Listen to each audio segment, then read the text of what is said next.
Disney Plus is making a Beauty and the Beast prequel. In it, we find out that the Beast originally gets cursed because he told a woman to smile. You know it. Kim Kardashian's daughter North had a poop emoji themed birthday party. North wanted the theme to be something gross. So it was either going to be poop themed or people who don't. I messed this up. Okay.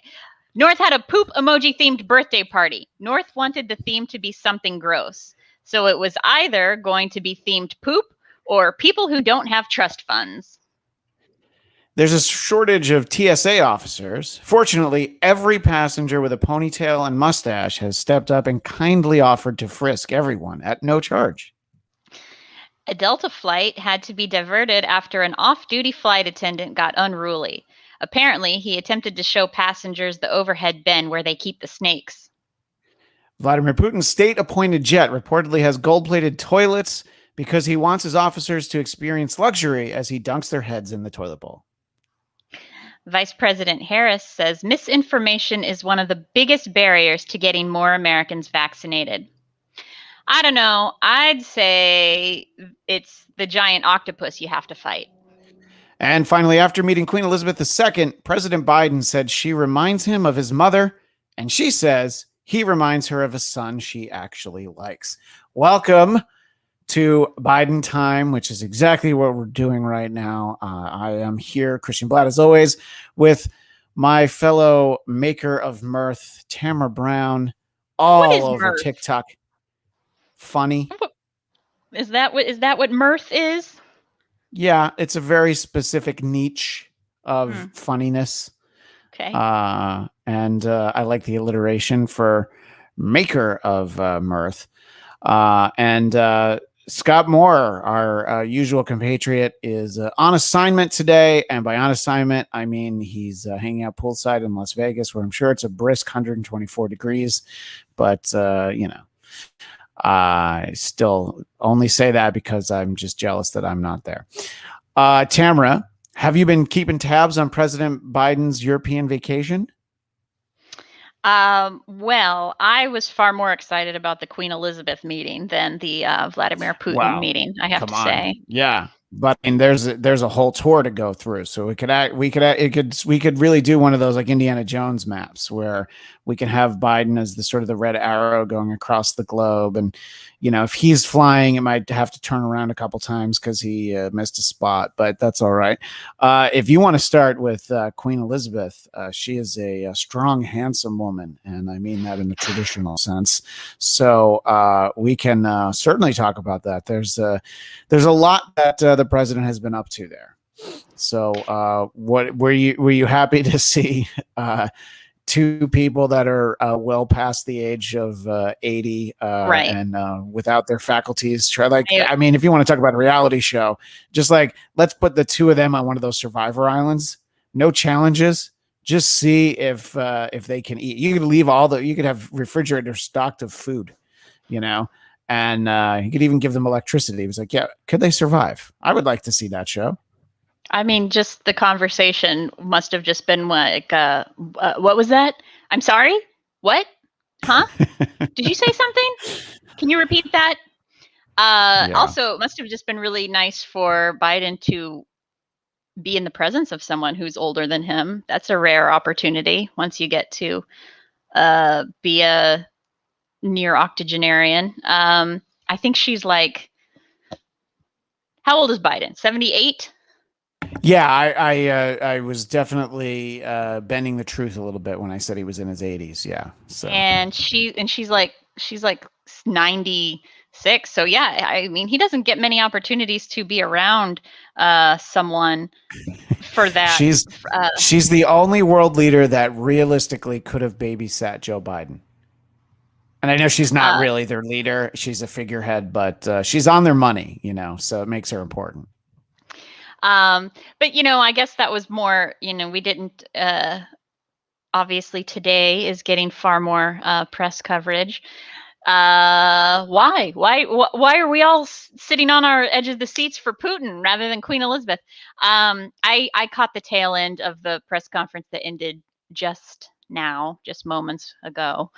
And I love when Biden gets a little feisty. He was maybe he's jet lagged. He got a little snippy at the end, and I enjoy seeing that because it humanizes him. Well, I'm going to lean on you for on the scene, looking at your TV on the scene reporting, because I did not see any of this. He got snippy. I love that. I mean, I think that's the best Joe Biden. That's the Joe Biden that everybody who voted for him really wants.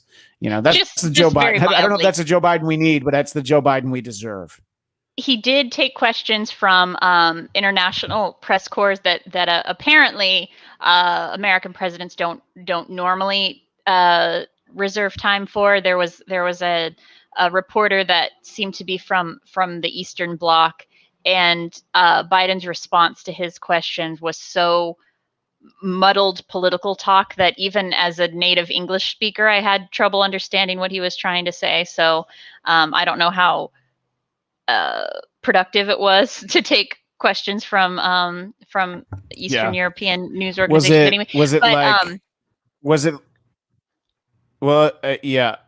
like Hungarian BuzzFeed that he took? And we'll continue to Al Gragg into the mix right now.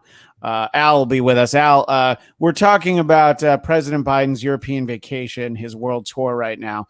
And Tamra was talking about President Biden taking questions from reporters that most American presidents usually don't. I believe it's the Eastern, the Czech version of Highlights for Children, those sort of publications is the impression I'm getting, sort of people that maybe don't usually get their questions actually entertained. But so he was just snippy in a politician way, or was he snippy in a... I'm sorry, it was two separate things. So he was snippy with the very last question came from a CNN reporter, and she said, why are you so confident? You say that you think that Biden, you think that Putin is going to comply with and talking about Russian hacking interference, which Putin has completely denied, and how he's going to comply with no longer hacking us, and that was when Biden said, "I never said I was confident. I never said that." He just said, he just said, what I'm saying is I think today's talk was productive, and that there was no negative words, there was no name calling, there was nothing like that. I mean, I can't imagine we'd all like to see the presidential cage match that is really going on behind closed doors, but yeah, he said both of them have said that today was cordial, and so he also said that a reporter brought up the question. She said, so things were cordial. In the past you had said that Putin has no soul. And that was an American reporter that asked that. And they just when she said that, they just went to the next question. He just said, they just ignored that one. And I've never seen them actually do that at a televised news conference before. Can't say I've seen it either. Apparently, the meme that we'll probably all be seeing is at one point somewhere within the last hour, President Biden referred to President Putin as President Trump. Now, he did correct himself, but there was the earlier in this trip, I believe he confused Libya and Syria. I think that just might be part of the appeal to the every person, because somebody who casually watched, I've heard both of those countries in the news, sure, and I don't know. I think if I had to take an aptitude test that include facts about Libya and facts about Syria, if a part one, which one did Gaddafi live in? I don't know that I would be able, but I'm also not the president of the free Libya, world Syria in general. I could make that. I mean, they're just phonetically similar. I don't think he got. I don't think he got the countries confused. I mean, I'm making excuses for us as a society, saying like, yeah, that would happen to any of us. But in general, Al, it seems like all these world leaders have been very accepting of President Biden. And I don't want to attribute it to the wrong person, but somebody said, and I'll look it up while we're talking, that oh, great, America's back in the club, because there was some pretty great audio and video of former President Trump just pouting at one of the G7 events, everybody making fun of him, on hot mics, now it's like, oh, great, all right, now this is our kind of out of touch old white guy. All right, now we're talking. This is that is not our kind of guy. What do you think about this impression that around the world everybody's like, oh, thank God, this is a regular sort of president. This isn't what we've, this isn't who we've been getting text from in the middle of the night the last 4 years. I think there's definitely a degree of relief. All, Bidenisms and gaffes and Mr. Magoo comparisons aside, I think people would still rather have that, predictable nature besides Biden's personality and flaws, but that predictable nature of a U.S. relationship. So, let them, roll their eyes and gag. And it is funny. It is funny. But I was thinking, does it really matter? I mean, we all know optics play a part. But does it really matter, though, what they think or what they say about the gaffes? And as long as compared to what we do or compared to what Biden does. And I do get a sense that he will respond in kind to all the Russian attacks, cyber or whatever, at his own time, equally and as strongly. I actually don't doubt that about Biden. Somebody just may have to remind him, oh, yeah, it's Russia this time, or, we're doing it in Libya this time. But I do believe his intent is there. My question to you guys, I guess, is does it really matter, the new America being back, does it really matter if he's still saying in the moment to Putin, this time things are going to be different? Flawed and all. Does it really matter if everybody says every time this time's going to be different? Well, yeah, I mean, I think you get tired of hearing the same thing. Go ahead, Tamara. I'm saying that I'll just wrap it up quickly. But yeah, I think that in general, it's I don't know. Maybe the same old is comforting, and it was Macron who said that America is back to being part of the club. I just wanted to give credit where credit is due because I know he watches. And I'm sorry, Tamara, what were you going to say? Hi, President Macron. What's different is the fact that, the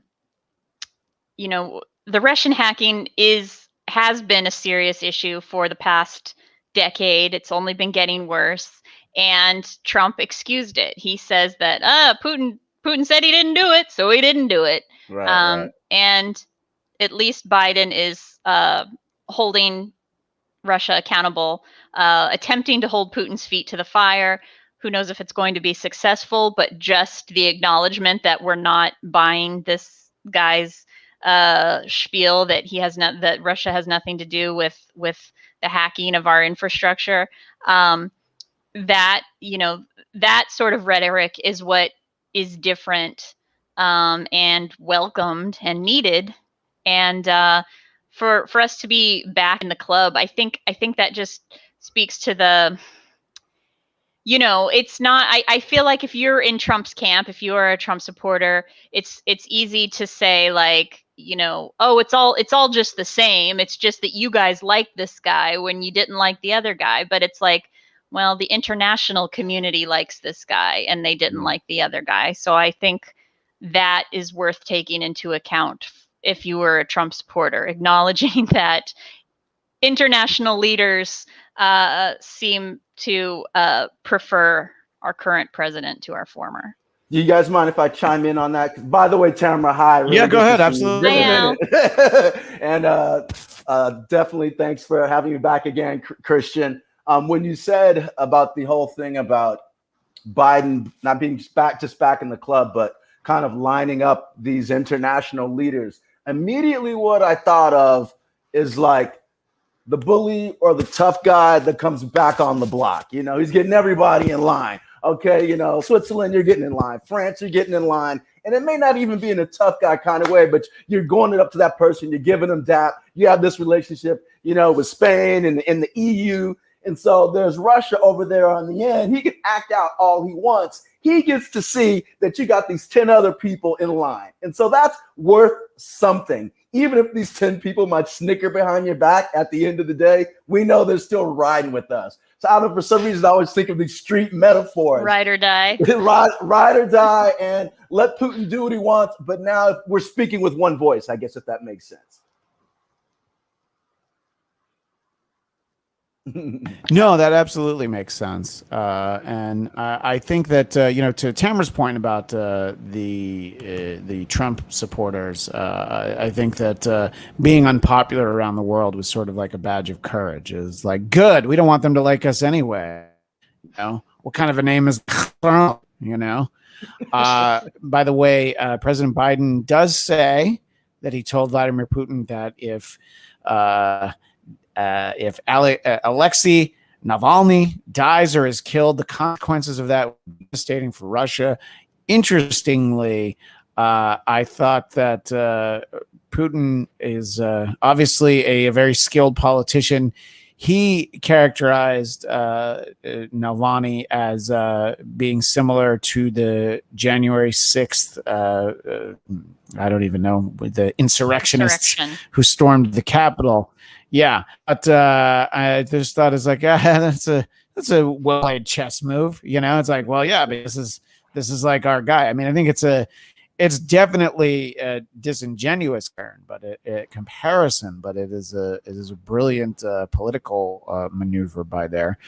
And you know, we're hearing little bits about, you know, so he supposedly did speak about that and some jailed Americans. And according to Putin, he said that the talks were constructive, and then he deflected any criticism that he may have received. So I think it. You would never say Alexei Navalny's name. He wouldn't say his name. Yeah. Yeah. Well, I mean, I think that.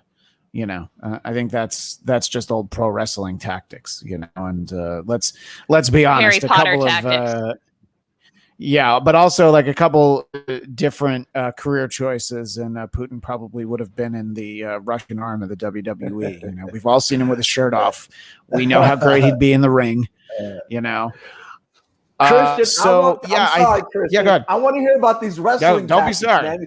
You sound like you got some experience. Share this with us. Your wrestling background. Oh yeah, I could have gone pro, but you know, I was supposed to take a dive in a fight, and I just realized that that life for me. Too much integrity. So, yeah, I have too much integrity for a made-up sport, you know, and that's unfortunate. But you know, I think it's always interesting to see these kind of trips from afar, and it's like hard to figure out what the, you know, what's going on around the world, because it's like there's these meetings, and then you hear about all these countries where it's like, oh yeah, but nobody can go outside, you know, and it's like, oh, they're wearing masks except for when they talk, and it's like, well, they give hugs. So I'm like, oh, there's some very mixed messaging throughout the world, but I think it seems like the trip is going reasonably well, but you know, there was a photo I saw of some of Putin's henchmen dragging an AP reporter out of a room, and Biden's just kind of sitting there like watching it happen. I don't know if I can find it. If I did research like a good host, I would probably have something. So yeah, I think that this meeting with Putin is sort of like, oh, this is supposed to be like when you meet the president of Russia. It's not supposed to be, you know, like the middle act of Lethal Weapon, where you're like, oh man, these two really are good together. You know, it's like, I mean, it's or you know, just to overextend the movie metaphor, or like, you know, planes, trains, and automobiles with Kim Jong-un. Speaking of which, have you guys seen pictures of Kim Jong-un lately? You guys I've heard dropped he's like lost 40 weight. pounds. I haven't And seen he the says pic. he says it has nothing to do with the food shortages in his country. But it's like, man, if even that guy can't get a good bite to eat, then I mean, like, he's probably been stealing food from people who live there for a long time. So it has nothing to do anyway, with the 20-foot tapeworm in his stomach. It has nothing to do with that. It's all about the glow up in the hair and the weight. Nothing to do with that. Well, Al, I did want to talk about something substantial. As much as I enjoy talking about weight fluctuations of world leaders, which, believe me, the 10 minutes of the show will be that.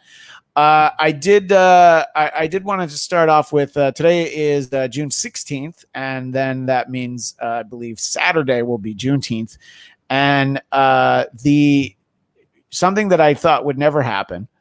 The Senate unanimously voted to adopt Juneteenth as a holiday. And this is another one of those, I think, strides in recent years where it is not something that I will admit my ignorance and not really being familiar with it until really like a couple years ago.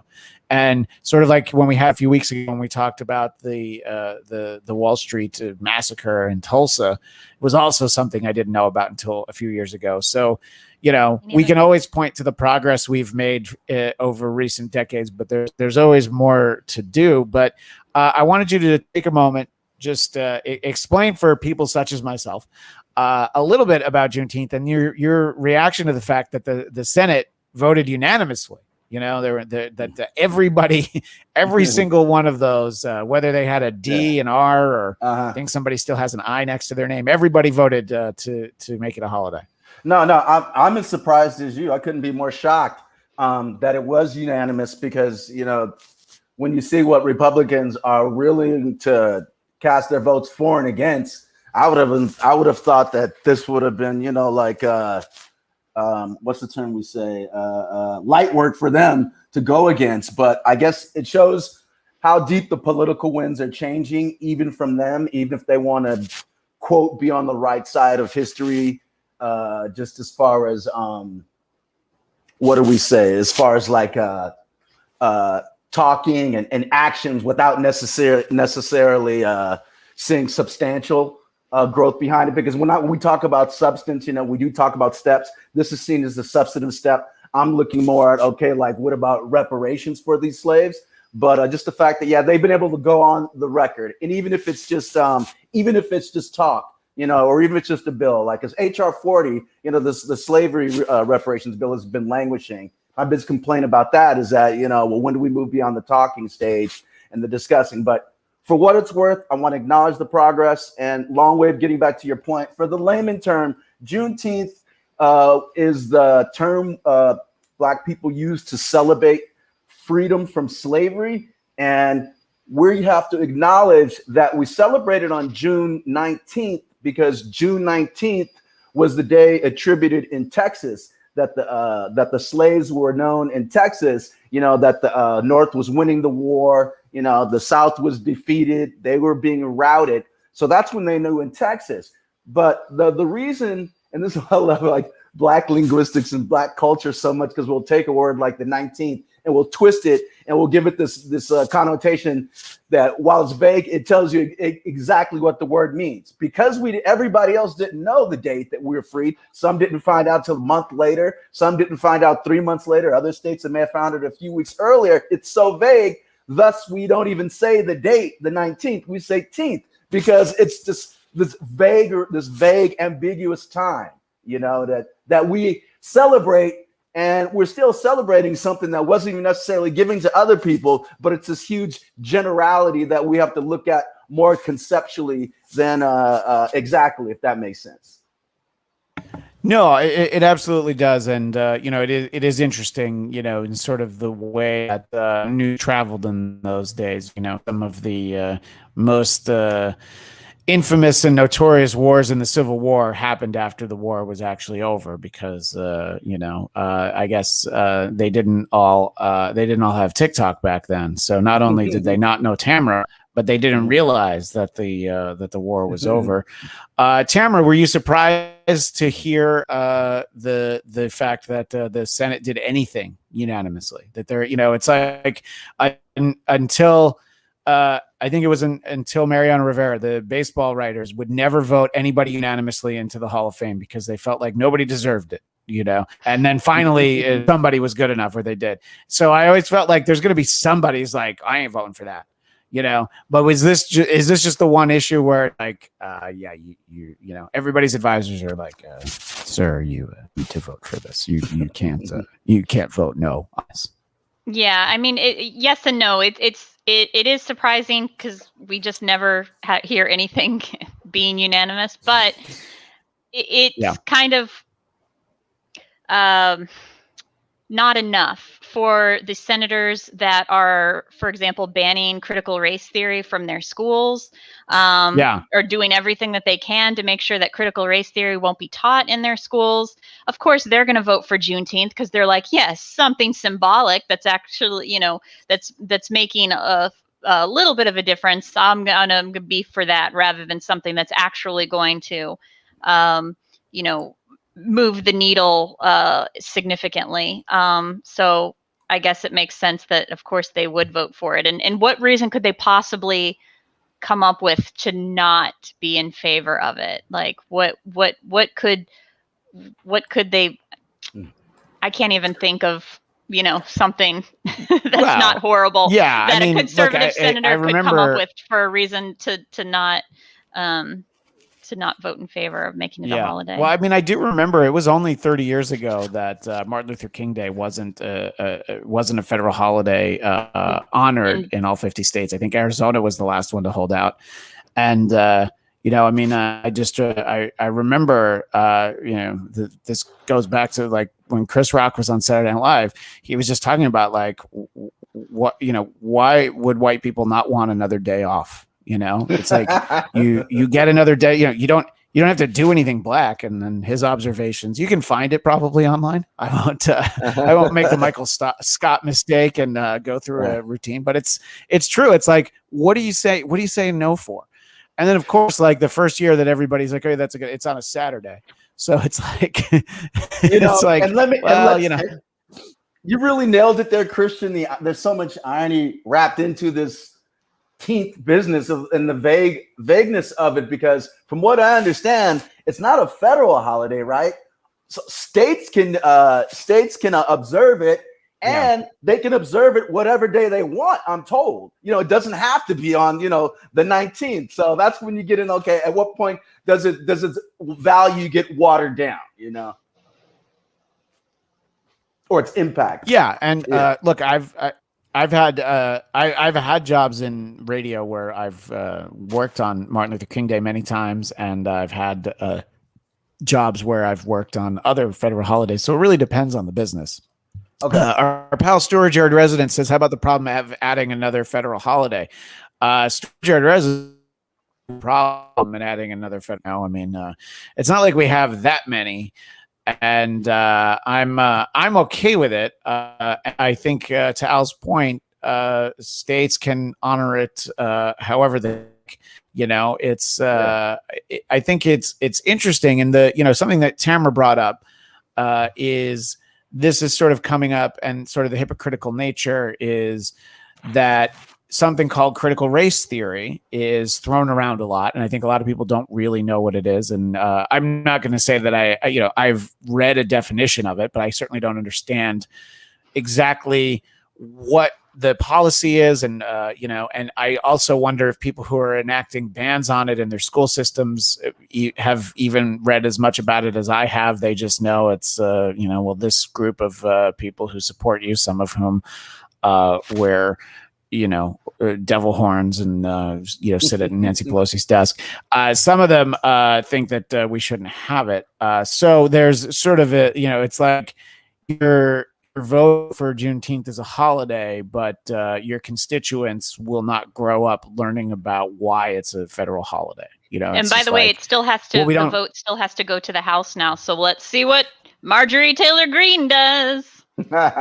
And along those... Yeah, and Go ahead.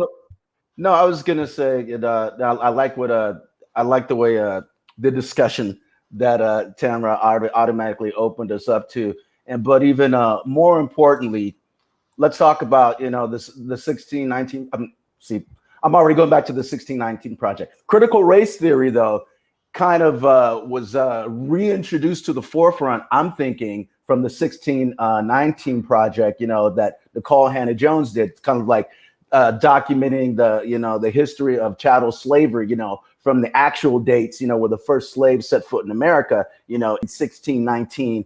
And critical race theory, while it's been around since the 60s, from what I understand, and had a lot of people kind of add to it and take from it, both black and white, in the intelligentsia and scholars and professors.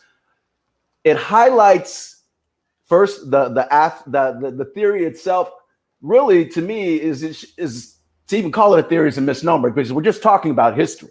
That this is slavery. This is what it was. This is when it began. Slaves were stolen from Africa to America.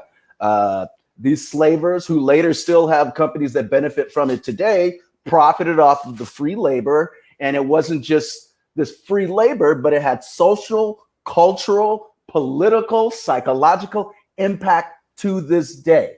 So to say that slavery is over, is not looking at the fact that how it's impacted us to this moment, when you can look at wealth disparity, when you can look at like social performance, educational, cultural performance. And so I don't even like the idea of sometimes theory, because it makes it like, it's up for debate. And I think what, Christian, you're referring to is kind of like the corollary, the next step, which presents a whole other set of problems, is how do we fix that? How do we rectify that? And, not only does that lead into the substantive fixes that I discussed earlier, like, let's say some people prefer the term of victims compensation, because for me, if you don't compensate a victim, be either a raped victim or a victim of some type of Holocaust, like other cultures have suffered, you're going to keep having this turmoil, racial turmoil, cultural turmoil, uprising. Some people call riots, looting, to me, which are political manifestations of these deeper problems. And I'm thinking, don't we want these problems to go away? Don't we want to fix them? Well, to fix them is to go back to the root where they began. But for some people, they'd rather have all this open, festering wound, which really I think is deterrent for, or is deleterious for our economy, or socially and culturally, of all Americans, but they'd still rather not go and fix it. So aside from, like I said, a victims compensation fund to right these wrongs and to kind of like make people whole, to kind of, nip it in the bud and take accountability, the critical race theory, what you were referring to, also goes into, okay, another way to do that is through teaching, to education. That was a long way of me taking that around to say, okay, how do we stop the next generation, from continuing, this pathology? And I agree with, these are, again, how can you argue with history? Because one of the things I think you guys were alluding to, I got somebody sent me this great DM about how, when you guys were talking about how they were trying to pass critical race theory. Well, guess what happened? This congressman, I don't know if you ever played anything over the air, Christian. I don't know if that's if that's not cool. It's actually a technological limitation today, in particular, because of the laptop I had to use. But right. Sometimes we do. Mostly we just show pictures because YouTube in particular, they're not really litigious, but boy, they sure like to take stuff down and make you beg to get back up. And that's on me to actually come, to have that queued up before, but somebody just sent it to me this morning. But basically, it's an argument in Congress where the Republicans, not after critical race theory was put forward, and maybe Tamara can help me, the Republican in Congress who's basically has the podium and he's being questioned, why in this critical race theory bill, why did you take out the scholarship of Martin Luther King? Why did you take out the scholarship of Cesar Chavez? Why did you take out the contributions that was noted of Native Americans, but you only left in this white guy who's not even American, he's European? And we talk about how not only will they take something and they'll shut it down. That's why we're so surprised sometimes where they even cast their vote, but they'll defang it and totally whitewash it. And I feel like that's where we're at right now in the Congress. Is the long story longer. Yeah, my understanding is that the problem is that the reason that the people who are against it claim to be against critical race theory is because they say that it teaches white children that it's bad to be white. And it's like, oh, come on. Like, because so much of the critical race theory proposed curriculum is about the realities of what slavery was, but also the effect on the world that we live in today. For example, like how coming back from World War II, Black soldiers weren't allowed to get the home loans that white soldiers were allowed to have. And so that's why, the percentages of Black families don't have the equity built up that white families do for those specific things, all stemming from slavery, how everything has an impact on redlining and why certain communities are marginalized because of the practices that we've had, not 200, 300 years ago, but 20 years ago. And this is fact. It's fact that you can see, you can draw conclusions how a community got it.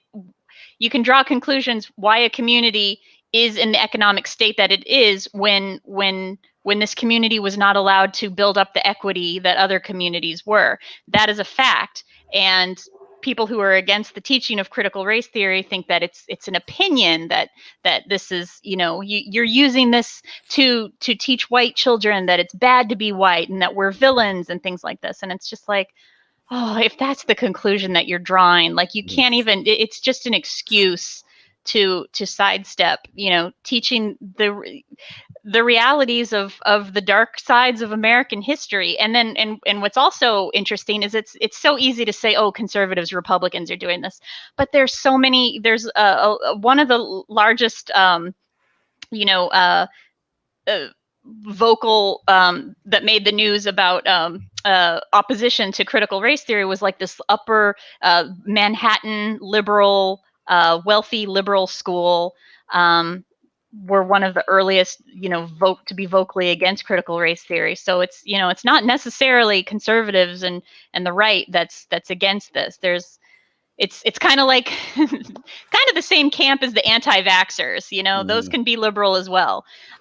So usually the wealthy white liberals, the anti-vaxxers, those are the ones that have so far been vocally, the ones on the left that have been against critical race theory have been from that same demographic. So yeah, it's really a shame because that is not, those kind of excuses that this is teaching white children that it's bad to be white. Those are the same kind of excuses that have been used throughout history to stop, a number of practices from actually taking shape. And can I jump in here and dovetail on what Tamra's saying? Because she's taking it up to where the rubber meets the road, and where the rubber always meets the road is the point of accountability.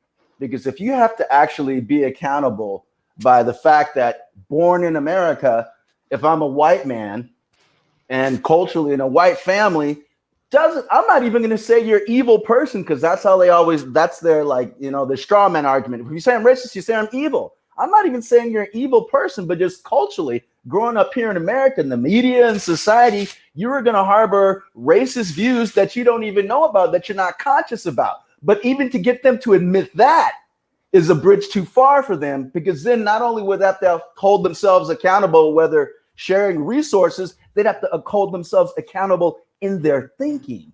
And that sometimes it's like, I never thought, like, what's the big deal of me saying, by virtue of the fact that I was born a male, that, I may harbor some sexist views. I don't think I'm a sexist. I don't know too many people that would say I'm a sexist, but I'm willing to examine it for things that I possibly, am not conscious of, and that perhaps we should all do that. It's a valid thing to go back and, kind of like do this inventory of yourself. And, but that's just a bridge too far. And again, not only does it bring accountability and thinking, the next step would also be like, kind of like actions that they don't want to do. Yeah, I mean, look, I think that the idea of teaching any group that they are inherently bad is obviously not something that you want. But there is tremendous value in saying, well, historically, you are part of a group that is guilty. You can point to all the good stuff you did too, but that's not what we're talking about right now. This lesson is going to be about some of the bad stuff.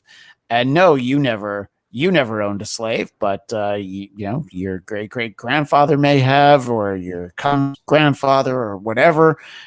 Just understanding the history that goes in there, and it's not saying that this is how we view white people or all anything. And I think that that's what makes people uncomfortable. But yeah, you do have legislators passing bans on this, and it's largely symbolic, but some actually will probably be taken up by school districts. And you typically have lawmakers who can't really explain what it is and why they have a problem with it, and references to things like white male executives who get sent to re-education camps to sort of like sensitivity training. And it's a lot of, like, any words on an issue, it's like once you just have like one little tiny pinprick in it, all the air comes out of it, and there's there's actually nothing to what you're talking about right now. And it's probably why these lawmakers don't take calls from journalists. It's just like, oh, Tucker Carlson wants to talk to me, great, I'll do that. I'll talk to Hugh Hewitt for an hour, but let me not take actual questions, because look, if somebody wanted to talk to me about it for 20 minutes, I'd be like, I'm sorry, I really don't know that much about it. Like, you should call somebody that knows more about it. I'm also not trying to pass legislation, either putting it into place or to ban it, because I'm like, yeah, I don't know. Let's find out more. Do schools, is this a good thing for schools to teach? Great. Then they should. Oh, wait, is it bad? Okay. Other people should really talk about it, but, it's it's funny because parents haven't been this upset about things taught in their schools since math, and that there's always gonna be something that some groups of parents are just gonna be, and it's like, okay, this is the new thing. I don't know. I mean, Al, from your understanding of it, let's put it this way. Do you see any drawback to trying to teach this? Is there something you need to be careful about?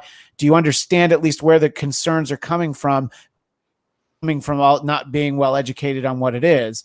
What do you think that there could be about it that, all right, this is what we have to take a look at, maybe how it's taught, at what age it's taught? I don't know that this is necessarily for kindergartners, but what do you think? Yeah, the key is always how something is done. And there are elements of what's on paper where I could say, where the devil is always in the details. Perhaps this implementation process, is going to be more problematic to a learning goal than what you're trying to. It's going to outweigh what you're trying to do. The negatives of it are going to outweigh the good what you're actually trying to do. For instance, I always label myself as a self-hating liberal. I'm a leftist. I believe that social programs. We should all have free healthcare, access to education, food, living situations. I was born and raised in the Black community, Baldwin Hills, Crenshaw area, so I tend to look at through the lens of where I came from first, and let me clean up my backyard first. And I'd like to clean up and help everybody. We all clean up everybody's backyard together. But even with that, I can be a self-hating liberal because there's always, I don't want to put it on the latte liberal. I think sometimes you might even put it more on the progressive. So, and this is just a lingo thing talking, because I could probably agree with them on 90% of the things, but there are 10% of the things, let's say the cliche of the social justice warrior, the person I don't want to be seen as, like someone who's like the latte liberal who will take something and go too far. And that gives people an excuse to not mess with it. For instance, the white guy at the Black Lives Matter rally when everybody's talking about George Floyd, you're hearing these great speeches, and you'll hear some liberal white guy, from suburbs and saying, yes, now if you're white, everybody take $1 out your pocket and go find and give it to somebody black. And it's like, that's not even what we're asking for. So, you always got to watch out for the flies in the ointment like that. And then they'll discredit the whole thing. Did that happen somewhere? Oh, that definitely happened. Yeah, it happened at the BLM rally. And sometimes some of language, we'll slip into a curriculum. Look, I just thought everybody might want a soda. I was trying to get them. We were passing a soda machine. I said, let's all take out $1. Yeah, but only give it to the black people though. So and it's so much of this is the bigger something gets, then it becomes, the bureaucracy of it, who's getting paid. It's the same thing that goes on with any, well-intentioned movement. So perhaps, I don't know, perhaps even because I come from a teaching background, I think students are ready to hear this. I've always kind of like taught that, and there are lessons and maybe there's reflections you can do in essays, but there's definitely some worksheets I've seen that the language has been problematic. It's actually funny when you think about it. Yeah.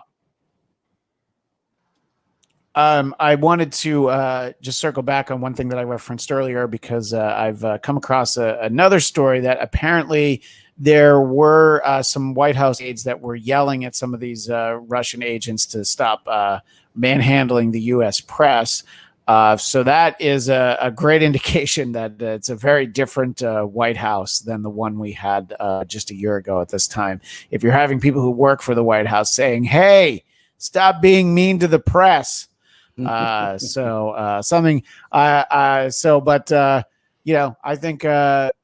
just by what was happening, it's like, I don't break up fights. That's and it's kind of interesting the way that it's being characterized. This meeting with Putin is there's no hostility, but there's no friendship. And I'm fine with that. We don't have to be friends with everybody around the world. I think that I believe that Russia, the Soviet Union as an entity, was something that was demonized in my childhood, and I think we were probably made to be very scared during a Cold War that we didn't need to. Frederick, you came in late, and he wants to talk about Biden's mental health. We did talk a little bit about it at the beginning of the show. A little forgetful, mixing some things up. But, I mean, when you and Al, you weren't here for this, but the person you're talking to is Queen Elizabeth is going to check you on getting stuff wrong. It's look, we know he's old. He's 78, and there's 78, and then there's Joe Biden 78. I mean, I was lucky enough to get to know this actor Orson Bean, who unfortunately passed away a little bit over a year ago. He was, I believe, he was almost 91, and man, you'd have no idea.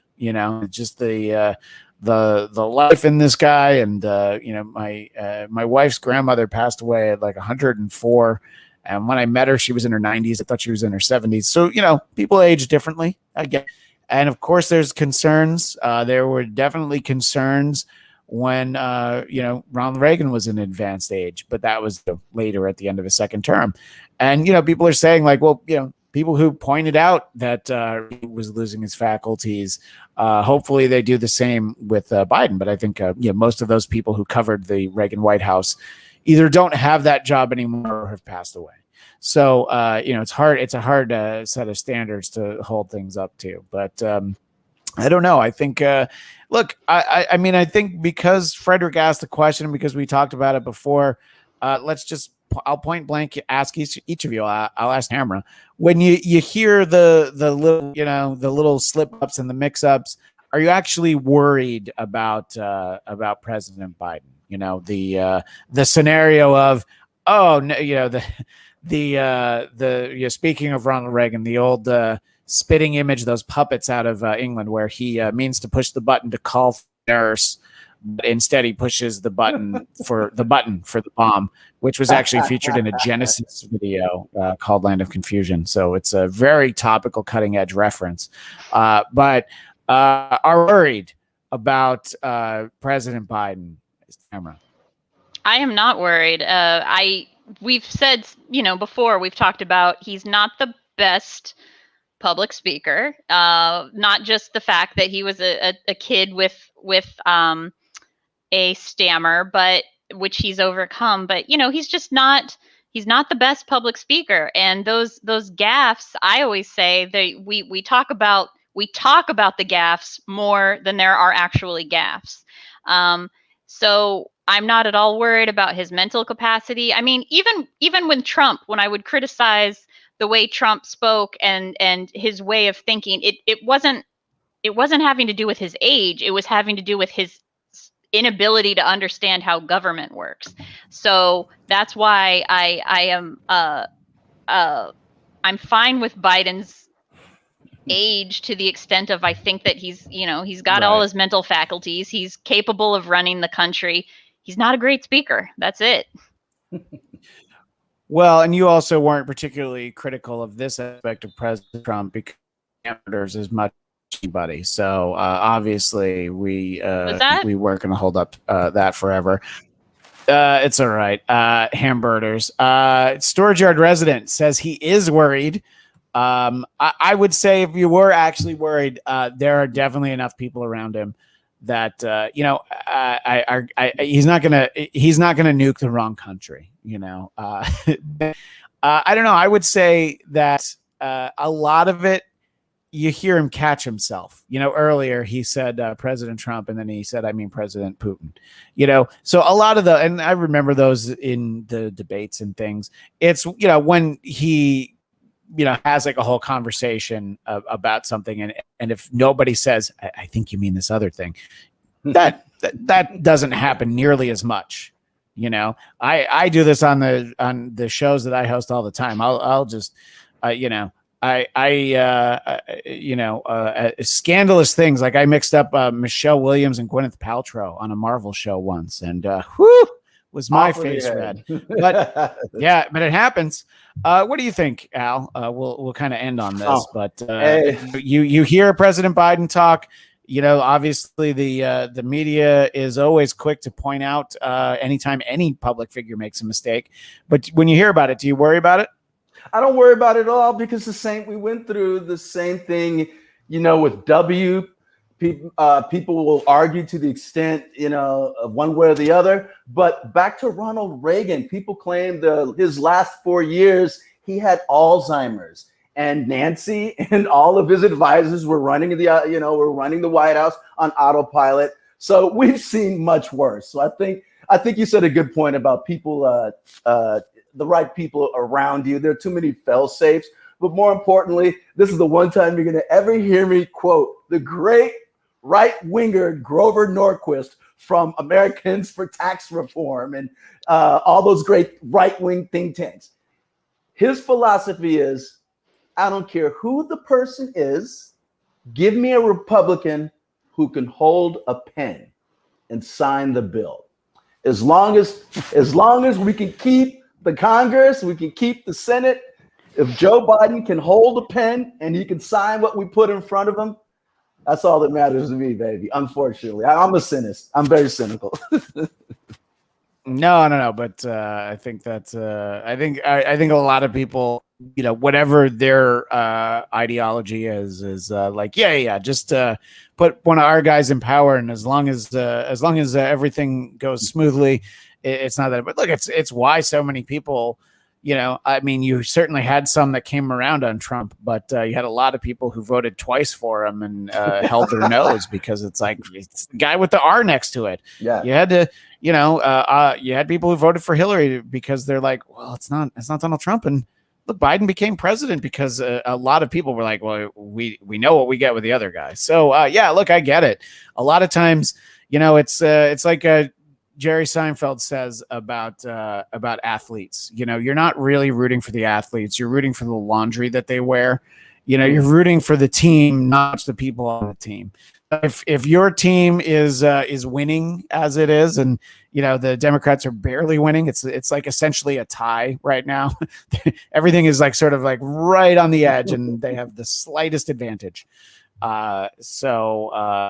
But, anyway, Al, we always appreciate you coming on, and you're always welcome to join us. Let everybody know where they can keep in touch with you and continue the conversation, and where they can go to find out more. Real quick, yes, I'm working on a project called Occupy Black, where you can find out more, occupyblack.com. Christian, I hope you don't mind if I just set the record straight more for myself. Way back when we were talking about Juneteenth, I neglected to talk about how one of the rubs was during Juneteenth. And we know, as you mentioned, that there were people who were fought on both sides after the war was supposedly over, and people on both sides and whites who lost their lives. One of the rubs about Texas, though, is that these plantation owners knew that the war has ended. We have to mention that. And they intentionally kept them on, these slaves on, wanting to get the next crop out. So there's those are things that we have to, that I want to mention. No, it's a great, yeah. I mean, it's definitely an important distinction for sure. Yeah. Yeah. And so, yes, my project, Occupy Black. Go ahead. My project, Occupy Black. Yeah, I would say occupyblack.com. Yeah.